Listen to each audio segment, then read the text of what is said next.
semuanya, perkenalkan nama saya Cutir Mentari, nomor NIM 222201077, Prodi Manajemen, kelas MA1. Rangkuman yang akan saya paparkan mengenai peranan etika tutur bahasa Indonesia dalam pembelajaran di sekolah. Etika tutur bahasa Indonesia adalah tindakan suatu berbicara yang mempunyai keterampilan berbahasa yang sopan, seperti mendengarkan, berbicara, membaca, dan menulis. Tujuan berkomunikasi adalah berkaitan erat dengan pilihan ragam bahasa yang digunakan. Tujuan tutur adalah mendidik, merayu, memarahi, meminta tolong, menyanjung, dan mengandung pilihan kata yang berbeda. Dalam sebuah percakapan, penutur perlu mempertimbangkan ragam bahasa yang akan digunakan sesuai dengan kebutuhan serta menjaga sopan santun. Hal-hal yang perlu dipertimbangkan: pertama, bagaimana cara membuka percakapan, kapan harus berbicara, cara menyela, dan cara menutup percakapan secara baik. Kedua, pilihan kata sapaan dan ragam tutur sesuai dengan umur, jabatan organisasi, silsilah keluarga, status sosial, pendidikan, dan mungkin sesuai tingkat kekayaan.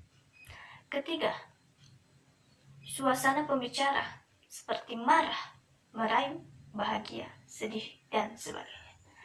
Keempat, penggunaan alat komunikasi seperti telepon, surat, telegram, faksimili, dan sejenisnya.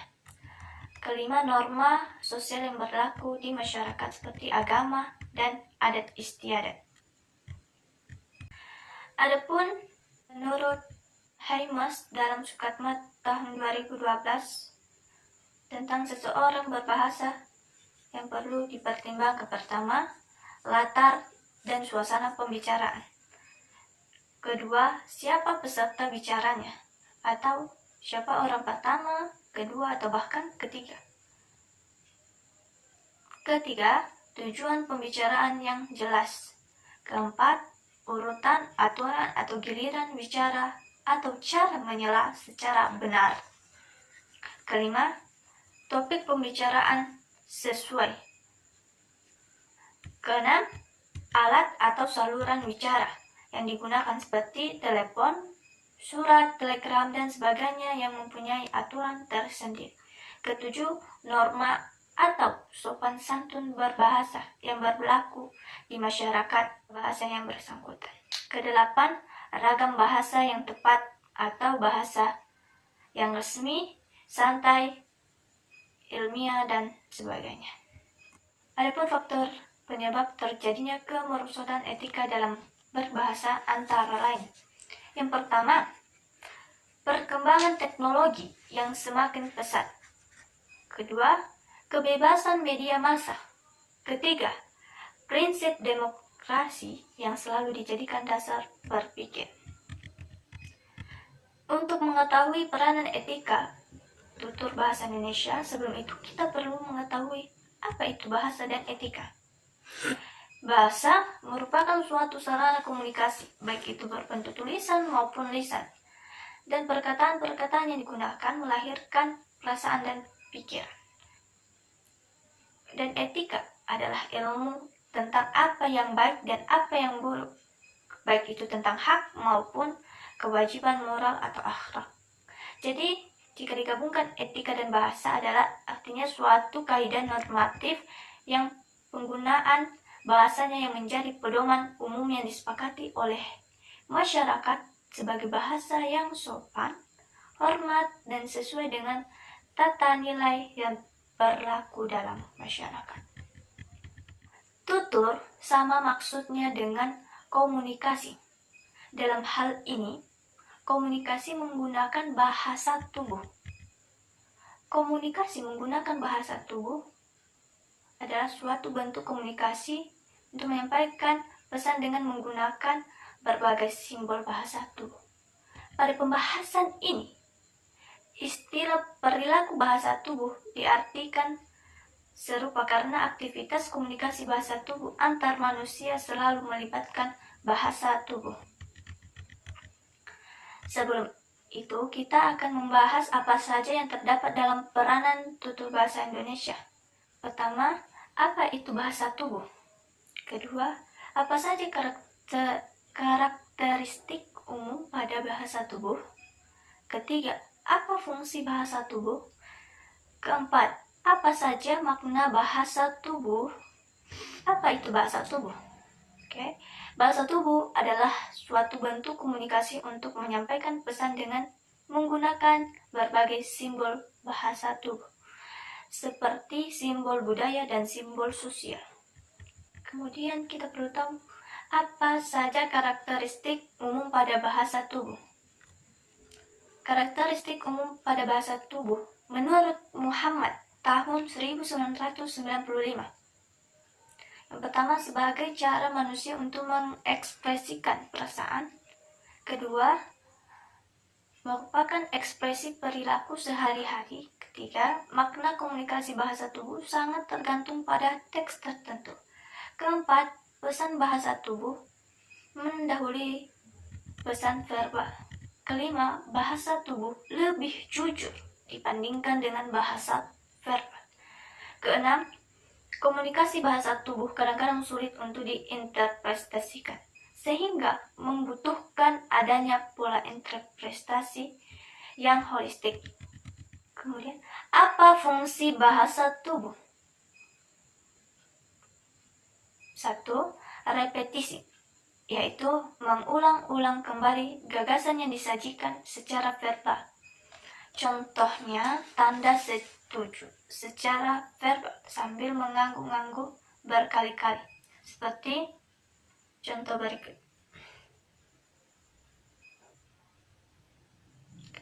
Kedua, kontradiksi, yaitu penolakan atau memberi arti lain terhadap pesan verbal. Contohnya, memuji dengan mencibirkan bibir. Maksudnya itu adalah contohnya, hebat kali kau ya. Ketiga, aksentuasi, yaitu memberi penegasan terhadap pesan verbal. Contohnya, menyatakan penyesalan sambil memukul sesuatu. Contohnya, ketika marah, dia sangat marah. Baru menyesal dengan memukul sesuatu. Keempat, komplementari, yaitu untuk melengkapi makna pesan verbal. Kelima, substitusi, yaitu menggantikan pesan verbal seperti menyatakan pujian dengan cara mengacungkan jempol tanpa suara. Begini contohnya. Kemudian kita perlu tahu apa saja makna bahasa tubuh. Menurut Taufik tahun 2003, pertama makna personal, kedua sosio budaya, dan ketiga dalam makna religius. Arti dari makna personal adalah makna personal terkait dengan pemakaian zona pembicaraan yang mengungkapkan perasaan yang bersifat pribadi. Kedua, makna sosio budaya adalah makna sosial budaya bahasa tubuh terkait dengan konteks budaya etnis atau bangsa tertentu. Seperti di Indonesia, orang yang membungkukkan badan lebih rendah ketika berjabat tangan dengan orang, artinya ia menghormati atau menghargai. Ketiga, makna religius adalah makna religius bahasa tubuh terkait dengan komunikasi manusia dengan Sang Pencipta. Jadi pada aktivitas komunikasi antar manusia selalu melibatkan perilaku bahasa tubuh, dan bahasa tubuh manusia memiliki makna yang berperan besar dalam komunikasi. Meskipun selama ini bahasa verbal selalu dianggap sebagai alat komunikasi terandal dengan mengabaikan unsur-unsur non-verbal. Aturan tutur dasar komunikasi yang perlu diketahui. Pertama, sikap terbuka dan bersahabat. Maksudnya, sikap terbuka dalam berbicara atau mendengarkan keluhan dari siapa saja dalam masyarakat dengan tutur bahasa Indonesia yang sopan. Kedua, pertimbangan tabu bahasa. Maksudnya, penggunaan kata tertentu yang perlu dihindari karena nilai rasanya tidak sesuai atau terkesan vulgar. Contohnya pada bentuk tabu, yaitu kencing. Jika diubah menjadi kata yang sopan adalah buang air kecil. Ketiga, penggunaan bahasa ilmiah adalah kesopanan tutur dengan menggunakan kata-kata ragam ilmiah, karena ragam keseharian bernilai rasa kurang baik. Contohnya pada bentuk tabu adalah dipotong. Jika diubah menjadi bentuk ilmiah adalah diamputasi. Keempat, penghalusan bahasa adalah menghaluskan kata-kata yang dianggap kasar yang berfungsi untuk menghindari kesan tidak sopan, salah paham, dan ketersinggungan. Contohnya pada bentuk kasar adalah bodoh. Jika diubah menjadi bentuk halus adalah kurang cerdas atau kurang pintar. Kelima, penggunaan ungkapan normatif khusus adalah ungkapan khusus yang dapat menghindarkan pembicaraan dari kesan asal menyuruh, memandang rendah orang lain, atau sok kuasa. Contohnya, penggunaan ungkapan normatif khusus adalah, maaf Bu, bisa mengganggu sebentar, mau minta rekomendasi. Sedangkan penggunaan tutur yang tidak sopan walaupun relatif sama. Contohnya, mau minta rekomendasi Bu. Keenam,